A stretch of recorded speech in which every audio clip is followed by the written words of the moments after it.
আসসালামু আলাইকুম ভিউয়ার্স। বাংলাদেশের সর্বশেষ আপডেট সংবাদে আপনাদের স্বাগত। জানিয়ে দেব হাতে থাকা সর্বশেষ আপডেট বাংলা সংবাদ। প্রথমেই সংবাদ শিরোনাম, রাঙামাটিতে ১৪৪ ধারা প্রত্যাহার। এরপর জানিয়ে দেব গাজীপুরে মহাসড়ক অবরোধ করে শ্রমিকদের বিক্ষোভ। এদিকে পার্বত্য এলাকার পরিস্থিতি নিয়ে কড়া হুঁশিয়ারি জামাতের। আরও জানিয়ে দেব পিজি হাসপাতালের সিসিইউতে মাহমুদুর রহমান মান্না। সর্বশেষ জানিয়ে দেব ৩.৫ মাস পর ঢাবিতে ক্লাস শুরু। এতক্ষণ শুনছিলেন সংবাদ শিরোনাম, এবারে বিস্তারিত। তবে অনুরোধ থাকবে ভিডিওটিতে একটি লাইক করবেন এবং কমেন্ট করে জানিয়ে দিবেন কোন জেলা থেকে আপনি আমাদের এই ভিডিওটি দেখছেন। রাঙামাটিতে ১৪৪ ধারা প্রত্যাহার।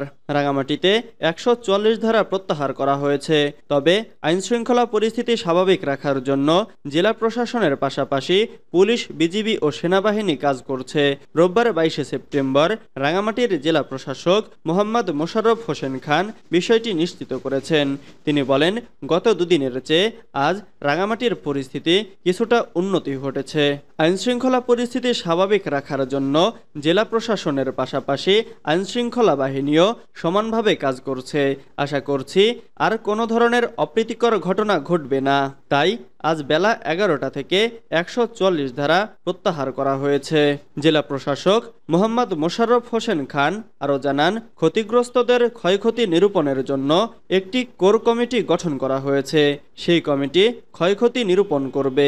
আমরা সেটি মন্ত্রণালয়ে পাঠাবো এবং পরে তাদের আর্থিক সহায়তা করা হবে। এদিকে ১৪৪ ধারা প্রত্যাহার হলেও অবরোধ ও ধর্মঘট প্রত্যাহারের বিষয়ে কোনো সিদ্ধান্ত এখনো আসেনি। পরিবহন নেতারা জানিয়েছেন, জেলা প্রশাসনের আয়োজনে বিকেলে সম্প্রতি সভা রয়েছে। সেই সম্প্রীতি সভায় আলোচনার মাধ্যমে ধর্মঘট প্রত্যাহারের ব্যাপারে সিদ্ধান্ত হতে পারে। গাজীপুরে সড়ক অবরোধ করে শ্রমিকদের বিক্ষোভ। গাজীপুরের সদর উপজেলার বাকেরবাজার এলাকায় হাজিরা বোনাস বৃদ্ধির দাবিতে ঢাকা ময়মনসিংহ মহাসড়ক অবরোধ করে বিক্ষোভ করেছেন কারখানা শ্রমিকরা। রোববার ২২ সেপ্টেম্বর সকালে তারা বিক্ষোভ শুরু করেন। জানা যায়, বিভিন্ন সময় গাজীপুরের সদর উপজেলার বাঘেরবাজার এলাকার পলমল গ্রুপের মন্ডল ইন্টিমেটস লিমিটেডের শ্রমিকরা হাজিরা বোনাস বৃদ্ধির দাবি জানিয়ে আসছিলেন।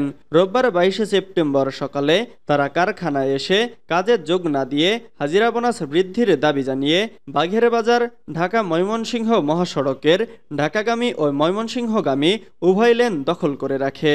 এতে মহাসড়কের ওই অংশে ব্যাপক যানজটের সৃষ্টি হয়। দুর্ভোগে পড়েন ওই মহাসড়কে চলাচলকারী যাত্রীরা। পরিস্থিতি নিয়ন্ত্রণে সেনাবাহিনীর সদস্য ও শিল্প পুলিশ কাজ করছে। অপরদিকে রোববার ২২ সেপ্টেম্বর সকাল থেকে গাজীপুরের শ্রীপুর উপজেলার নতুন বাজার এলাকার অ্যাস্ট্রোটেক্স লিমিটেডের শ্রমিকরা ন্যূনতম হাজিরা বোনাস ১,০০০ টাকা ও টিফিন বিল বৃদ্ধি সহ গ্রেড অনুযায়ী বেতন বৃদ্ধির দাবি জানিয়ে কর্মবিরতি পালন করছেন। শ্রমিকদের সঙ্গে মালিকপক্ষের আলোচনা চলছে। শিল্প পুলিশের শ্রীপুর ক্যাম্পের সহকারী পুলিশ সুপার এস.এম. আজিজুল হক বলেন, দুটি কারখানার শ্রমিকরা আন্দোলন করছেন। এর মধ্যে হাজিরা বোনাস বৃদ্ধির দাবি জানিয়ে মন্ডল ইন্টিমেটস লিমিটেডের শ্রমিকরা ঢাকা ময়মনসিংহ মহাসড়ক অবরোধ করে রেখেছেন। আমরা দুটি কারখানার কর্তৃপক্ষের সঙ্গে আলোচনা করছি। দ্রুত সময়ের মধ্যে পরিস্থিতি স্বাভাবিক হবে। পার্বত্য এলাকার পরিস্থিতি নিয়ে কড়া হুঁশিয়ারি জামাতের। পার্বত্য চট্টগ্রামের বর্তমান পরিস্থিতি নিয়ে কড়া হুঁশিয়ারি দিয়েছেন জামাতে ইসলামের কেন্দ্রীয় মজলিসে শুরার সদস্য ও ঢাকা দক্ষিণ মহানগরীর সহকারী সেক্রেটারি মোহাম্মদ দেলোয়ার হোসেন। তিনি বলেন, পার্বত্য চট্টগ্রামে রক্তের হোলি খেলা শুরু হয়েছে। খুনি হাসিনা সরকার ১৫ বছর ধরে ভারতীয় সরকারকে খুশি করে দেশকে ভারতের অঙ্গরাজ্য করার স্বপ্ন নিয়ে কাজ করেছিল। সেই স্বপ্ন যখন ধূলিসাৎ হয়েছে, তখন বাংলাদেশ থেকে ভারতে পালিয়ে গিয়ে আবারও ষড়যন্ত্র করছে। পার্বত্য চট্টগ্রামকে বাংলাদেশ থেকে বিচ্ছিন্ন করার জন্য ষড়যন্ত্র করছে।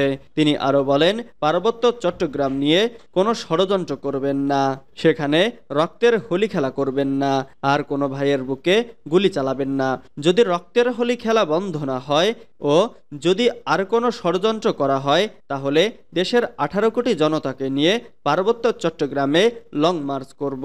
শনিবার 21শে সেপ্টেম্বর বিকেল 6:45টায় বাংলাদেশ জামাতে ইসলামী রুহিয়া থানা শাখার আয়োজনে রুনিয়া উচ্চ বিদ্যালয় মাঠে বৈষম্য বিরোধী ছাত্র আন্দোলনে নিহতদের স্মরণে ও আত্মার মাগফিরাত এবং আহতদের সুস্থতা কামনায় দোয়া ও ঐক্য সমাবেশে প্রধান অতিথির বক্তব্যে এসব কথা বলেন তিনি বলেন, স্বৈরশাসক শেখ হাসিনার পতনের পরও তার যে দোসররা রয়েছে তারা বিভিন্ন জায়গায় ঘাপটি মেরে রয়েছেন। তারা দেশকে অস্থিতিশীল করার পায়তারা করছেন। আমরা অন্তর্বর্তীকালীন সরকারকে বলবো এদেরকে খুঁজে বের করে তাদের উপযুক্ত বিচার করতে হবে। কয়েকদিন পর হিন্দু সম্প্রদায়ের সবচেয়ে ধর্মীয় অনুষ্ঠান দুর্গাপূজা অনুষ্ঠিত হবে।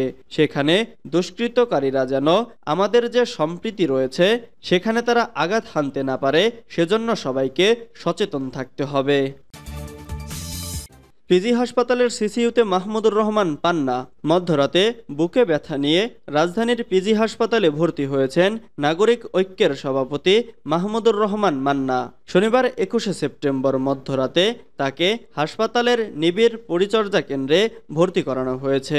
নাগরিক ঐক্যের সাংগঠনিক সম্পাদক সাকিব আনোয়ার জানান, মান্না ভাইকে শনিবার মধ্যরাতে হাসপাতালে ভর্তি করানো হয়েছে। তিনি হার্ট অ্যাটাক করেছেন এবং 72 ঘন্টা পার না হওয়া পর্যন্ত শঙ্কামুক্ত নন বলে জানিয়েছেন তার ব্যক্তিগত চিকিৎসক ডক্টর শোয়েব মোহাম্মদ।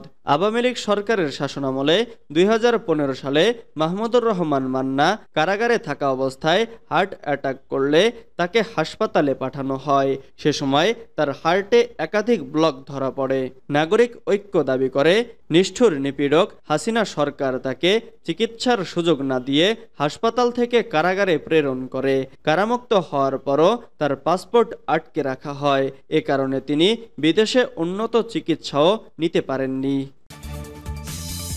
3.5 মাস পর ঢাবিতে ক্লাস শুরু। 3.5 মাসের বেশি সময় বন্ধ থাকার পর আজ রোববার 22 সেপ্টেম্বর শুরু হচ্ছে ঢাকা বিশ্ববিদ্যালয়ের ক্লাস। ইতোমধ্যে প্রতি বিভাগ ও ইনস্টিটিউটে ক্লাস রুটিন সহ শ্রেণী কার্যক্রমের নির্দেশনা দেওয়া হয়েছে। তবে বিশ্ববিদ্যালয় সিন্ডিকেট সভার সিদ্ধান্ত অনুযায়ী আন্ডার গ্রাজুয়েট প্রোগ্রামের প্রথম বর্ষের ক্লাস আগামী 30 সেপ্টেম্বর থেকে শুরু হবে বলে জানা গেছে।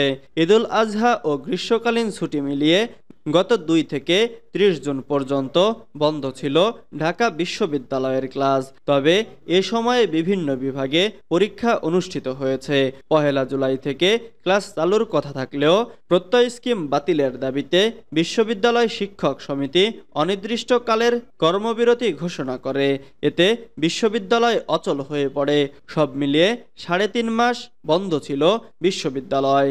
এদিকে শিক্ষার্থীরা কোটা সংস্কারের দাবিতে 7 জুলাই থেকে ক্লাস পরীক্ষা বর্জন করেন। এর মধ্যে কোটা আন্দোলন দেশব্যাপী ছড়িয়ে পড়ে এবং আন্দোলনের কেন্দ্রবিন্দু হয়ে ওঠে ঢাকা বিশ্ববিদ্যালয়। উদ্ভূত পরিস্থিতিতে 17 জুলাই বিশ্ববিদ্যালয় অনির্দিষ্টকালের জন্য বন্ধ ঘোষণা করা হয়।